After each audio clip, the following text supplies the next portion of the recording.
ఓపికతో కాచుకోవాలి. మీకు కూడా చెప్తున్నా, మీరు కూడా అనేక ఆత్మల్ని రక్షించున్నట్లు, అనేక జీవితాల్లో కార్యాలు చూచున్నట్లు, మీ బ్రతుకుల్లో కూడా కార్యాలు చూచున్నట్లు దేవుని సన్నిధిలో పట్టుదలగా ఓపికతో విసుగక నిత్యము ప్రార్థించాలి. గుర్తుపెట్టుకో, నువ్వు ప్రార్థించే ప్రతి దినము లెక్కించబడుతుంది. నువ్వు ప్రార్థన చేసే ప్రతి సమయము లెక్కించబడుతుంది, సంఖ్య రాయబడుతుంది. తెలుసా? ఏలియా 7 సార్లు ప్రార్థించాడని ఎట్లా చెప్పావు నువ్వు? దేవుడు రాయిస్తే చెప్పావు. అంటే ఎన్నిసార్లు ప్రార్థించాడో కూడా లెక్క రాసుకున్నాడు దేవుడు. ఆశ్చర్యం అనిపించట్లా మీకు? పనివాణ్ణి పొమ్మన్నాడు, దేవుడు వాన కురిపిస్తానన్నాడు. ఇంకా వాన పడలేదు. నేను ప్రార్థన చేస్తాను, ఆ సముద్రం వైపు చూడరా, మెరకెక్కి ఏమన్నా మేఘం సముద్రంలో నుంచి పైకెక్కిద్దేమో. పాపం పోయి మెరకెక్కి చూసి వచ్చాడు. దైవజనుడా, ఏమీ కనపడలేదు. అవునా, ఇంకోసారి పోయిరా, మళ్ళీ ప్రార్థన చేస్తానని అట్లా 6 సార్లు చేశాడు. పాపం పోవటం, ఆ మెరకెక్కటం, రావటం, పోవటం. ఏమీ కనపడలేదు దైవజనుడా. అట్లయితే ఈ మారుబో అని 7వసారి పంపించాడు. మోకాళ్ళ మధ్య తలబెట్టుకొని మళ్ళీ ప్రార్థన చేయటం మొదలుపెట్టాడు ఏలియా. అప్పుడు పరిగెత్తుకుంటూ వచ్చాడు, దైవజనుడా, అరచెయ్యంత మేఘము ఆకాశమునకు ఎక్కుచున్నది అన్నాడు.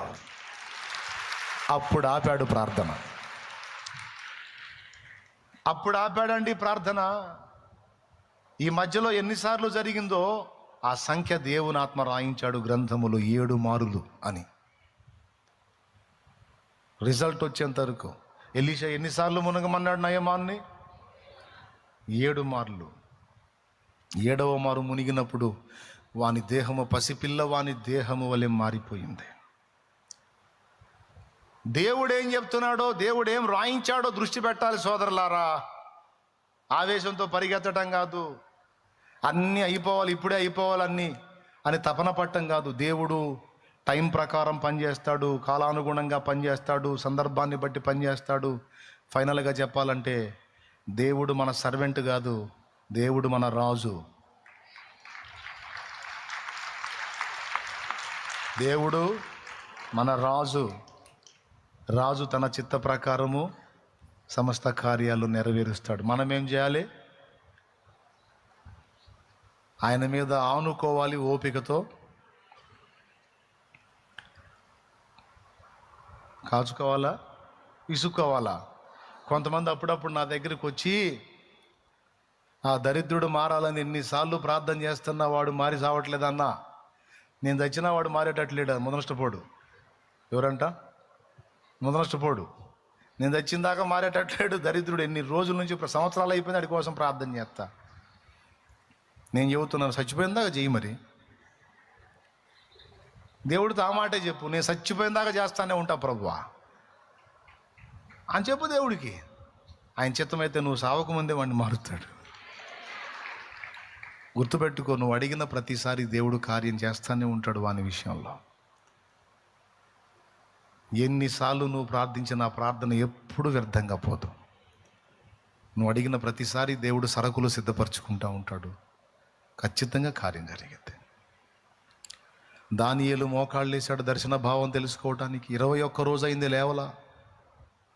21 రోజు తర్వాత గాబ్రియేల్ దూత వచ్చి చెప్పాడు, బిడ్డ, నువ్వు రాజాదిరాజు ముందుకు వచ్చావు, విసుగక ప్రార్థించమని లూకా 18లో యేసయ్యే చెప్పాడు. అంటే ప్రార్థన చేసేవాడికి విసుగు వచ్చిద్దని యేసయ్యకు తెలుసు. మన ఫీలింగ్స్ అసలు ఏముంటాయి, ఎలాంటి ఫీలింగ్స్ ఉంటాయి మొత్తం తెలుసు ఆయనకి. ఎందుకంటే మనల్ని చేసినోడు ఆయనేగా. దేవునికి స్తోత్రం కలుగును గాక. ఓకేనా? ఇప్పుడు చెప్పండి, 4 రోజులు ప్రార్థన చేసి విసుక్కొని హ్యాబా అయితే ఇచ్చా లేదలేదా అని వదిలేస్తావా? యేసయ్య, నేను నీ మీద అలిగా, నేను ప్రార్థన చేయనే, ఎందుకంటే 3 రోజులు చేశాను, నువ్వు సాయం చేయలే అని అలుగుతావా? అలిగి ప్రార్థన మానేసి తిరుగుతావా? నోనో. అపోస్తులు అలా వెళ్ళినట్టయితే అగ్ని పొందేవాళ్ళు కాదు. పట్టుబట్టారు, అక్కడే కూర్చున్నారు, అభిషేకం పొందారు. దానియేలు దర్శన భావం చెప్పట్లేదులే దేవుడని లేచి వెళ్ళిపోయినట్టయితే గాబ్రియేల్ వచ్చి చెప్పేవాడు కాదు. తిండి తిప్పలు మనసు అలాగే కూర్చున్నాడు. దేవుడు మాట్లాడాడు. ఏలియా ఎంత ప్రార్థన చేసినా జవాబు రావట్లేదులే, ఇంకొచ్చారా బాబా, మూడు సార్లు పోయి వచ్చా, పాపం నీకు కూడా కాళ్ళ నొప్పులు పుడుతున్నాయి, నాకు కూడా కాళ్ళ నొప్పులు పుడుతున్నాయి అని మానుకున్నట్టయితే అరచేయంత మేఘం పైకి ఎక్కేది కాదు. ఓపికతో గాచుకున్నారు, విసుగక ప్రార్థించారు. ఇది కదా పాఠం. కాబట్టి దేవుని స్పష్టమైన కార్యాలు ఈ దినాల్లో కూడా దేవుడు చేయగలడు. మనము పట్టుబట్టి ప్రార్థన చేయాలి.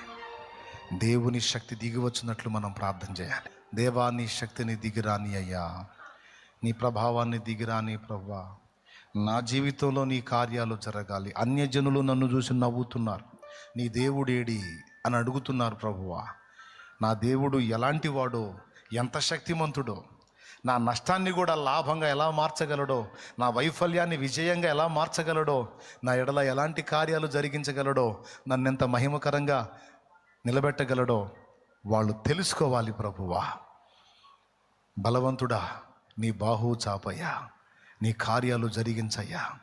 దేవా దిగిరాయ్యా, దేవా దిగిరాయ్యా. నీ శక్తి నేను అనుభవించాలి, నా ప్రజలు అనుభవించాలి.